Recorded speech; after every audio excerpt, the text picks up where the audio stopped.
मित्रों, जब जीवन के संघर्ष हमें थका देते हैं, जब राह दिखाई नहीं देती, तब गीता का ज्ञान एक दीपक बनकर हमारे भीतर प्रकाश फैलाता है। गीता केवल धार्मिक ग्रंथ नहीं है, बल्कि ये जीवन जीने की कला है।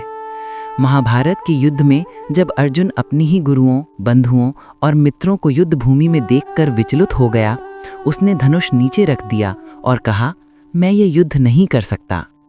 ये केवल अर्जुन का संकट नहीं था, बल्कि ये हम सबका संकट है। कभी करियर के फैसले, कभी रिश्तों की उलझनें, कभी कठिनाइयों का बोझ, हर कोई अर्जुन की तरह असमंजस में पड़ जाता है। तभी भगवान श्री कृष्ण ने अर्जुन से कहा, हे अर्जुन, तू केवल अपना कर्तव्य कर, फल की चिंता मत कर। यही गीता का सबसे बड़ा संदेश है। हमें अपने काम को पूरी निष्ठा और ईमानदारी से करना चाहिए, लेकिन परिणाम की चिंता नहीं करनी चाहिए। परिणाम हमारे हाथ में नहीं है, परिश्रम हमारे हाथ में है। जैसे किसान बीज बोता है, सिंचाई करता है, मिट्टी जोतता है, लेकिन फसल कैसी होगी ये प्रकृति पर निर्भर करता है। उसी तरह हमें सिर्फ अपने कर्म पर ध्यान देना चाहिए। गीता का दूसरा महान संदेश है, आत्मा अमर है।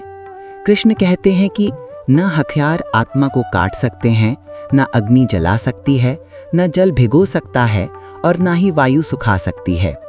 जब ये सत्य हमें समझ में आता है कि मृत्यु केवल शरीर की है, आत्मा की नहीं, तब जीवन का सबसे बड़ा भय समाप्त हो जाता है।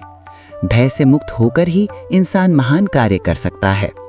अर्जुन यदि मृत्यु और हार के डर में पड़ा रहता, तो शायद हम उसे आज वीर अर्जुन के नाम से नहीं जानते।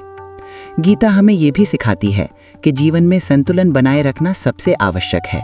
सुख मिले तो अहंकार मत करो, दुख मिले तो निराश मत हो, सफलता मिले तो अभिमान मत करो, असफलता मिले तो हार मत मानो।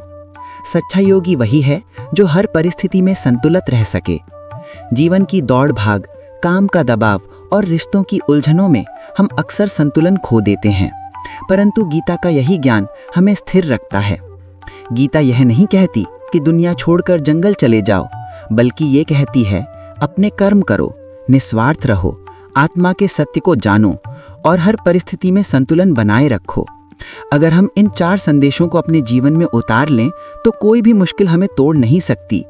गीता का ज्ञान हमें यही प्रेरणा देता है कि हम हर स्थिति में धैर्य रखें, सही निर्णय लें और बिना भय, बिना चिंता अपने कर्म पथ पर चलते रहें। तो आइए मित्रों, हम संकल्प लें कि गीता के इस ज्ञान को केवल सुनेंगे ही नहीं, बल्कि अपने जीवन में अपनाएंगे, क्योंकि यही गीता का असली सार है, कर्म योग। धन्यवाद।